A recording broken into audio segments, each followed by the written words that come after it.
Hey guys, welcome to College Method Engineering with Bongani Kumede. So today we'll be doing a star delta timer, or you can call it a combination timer. Okay, and then if you read the data sheet, this is what they provide you with. The data sheet drawing is always like this, but just to help you understand, and this is a data sheet for the timer only. Okay, for this timer. So this is how it looks. Okay, see, that's your coil, that's your A1, that's your A2, and then that's your 18, 28, and that's your 17. Okay, but now let me show you using my big drawing.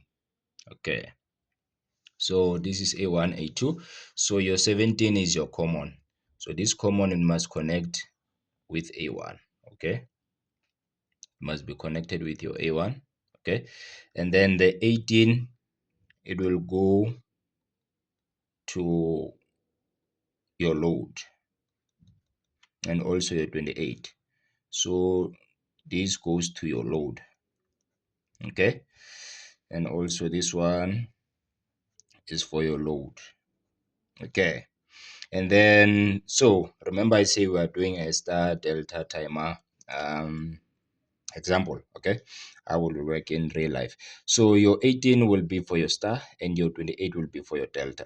So if you check here on the data sheet, it's both are normally open. Okay, both is normally open, but it works in such a way that your 18, it's a normal open, but it will act as a delay of timer that it becomes energized immediately when you energize your A1, your coil. Here your 18, it will become a close contact and not an open contact. So when you press the start button or energize A1, this normally open contact will close, and then your load, which is your star, remember, say here number 18 is your star, will energize. So your motor will be running in your star direction, in your in star. And then after 10 seconds, this normal close, it will become a normal open.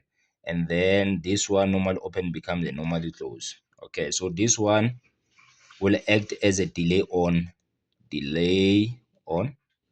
and this one acts like as a delay off, but it's not a delay of timer, but it acts like a delay of time. Okay, because remember, a delay of timer works in such a way that immediately when you energize your A1, its contacts energize immediately. So that's why we say it acts like a delay off. But now this one, it acts like a delay on because of it's going to change its contacts after preset time.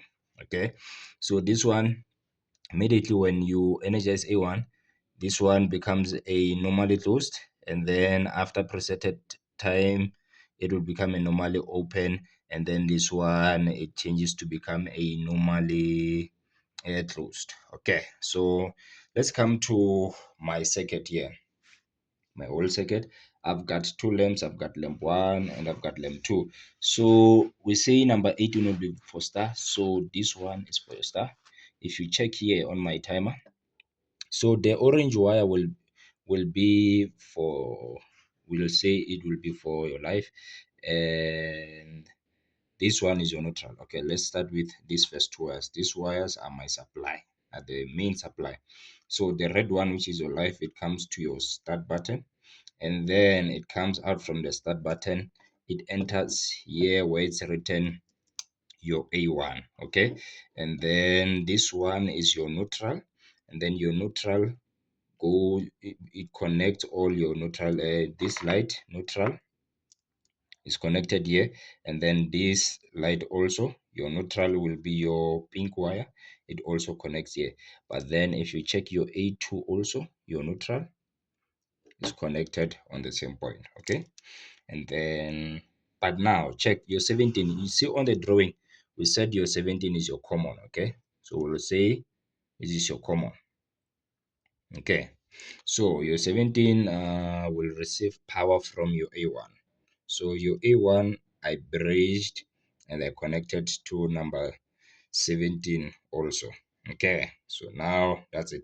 So now when we press the start button, we want our star, which is number 18, to turn on. And after 10 seconds, it will stop and this one will turn on. Okay, so it's like start delta. That's what I'm saying. It's a start delta time. So okay, remember I don't have any retainer, so must always hold my button. So okay, and we press now.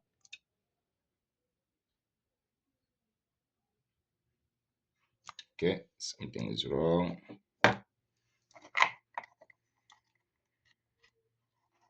Okay, yeah.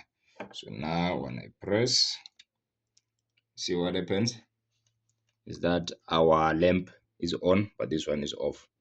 So our motor is running in that direction now. Then after preset time, it changes to delta. So from star to delta. Okay, so that's it. Okay,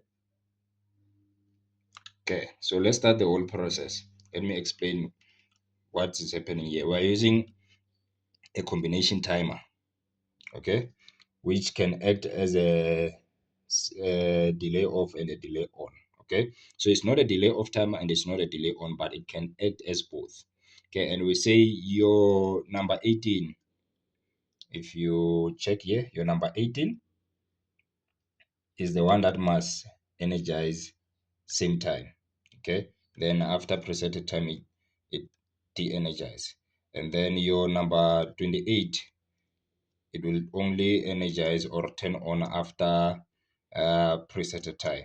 Okay, so remember, a delay of timer works in such a way that when you energize your coil, the contacts change immediately. Normally open will become a normally close. So this one is a normally open, it will become a normally close after you energize this one.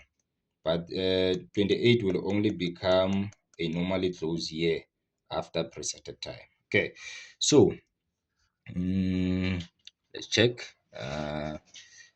Let me try to show you in this way. So after preset time, your 28, it will become a normally closed. And then we'll say load. This one will be your load or light. Okay. And this is your number 28 and 17. After preset time, after 10 seconds. So after 10 seconds, it will become a closed contact only after 10 seconds. But number 18, immediately when this one energizes your coil, already here, it will become a closed contact. Okay, so let me show you the whole process. You are working with start delta motor. Remember that if it's a real life motors, I've got my contactor here. It means that instead of energizing a light, we are going to energize yes, A1 and A2, A1 and A2, and then our motor our outputs here will go straight to our motor. Okay, these outputs will go straight to our motor. But now your A1 and A2, this is what these two wires for your light will energize. So we're actually energizing the coil, not the motor itself. And if you energize the coil, the motor will be energized. Okay, so that was just an example. So now let me press the start button. Our motor is running in a star, and then after preset time, you see it's counting. See, after preset time, it will change. This one will be on. Okay, so this timer, it prevents both motors to actually run at the same time. So that's why we use this kind of timer most of the time, because of it's a good timer. Doesn't allow both uh motors to run at the same time, or both lights to energize at the same time. So yeah, that's it. Thank you for watching. Let's meet on the next video. Don't forget to like, subscribe, and share. Sharp sharp.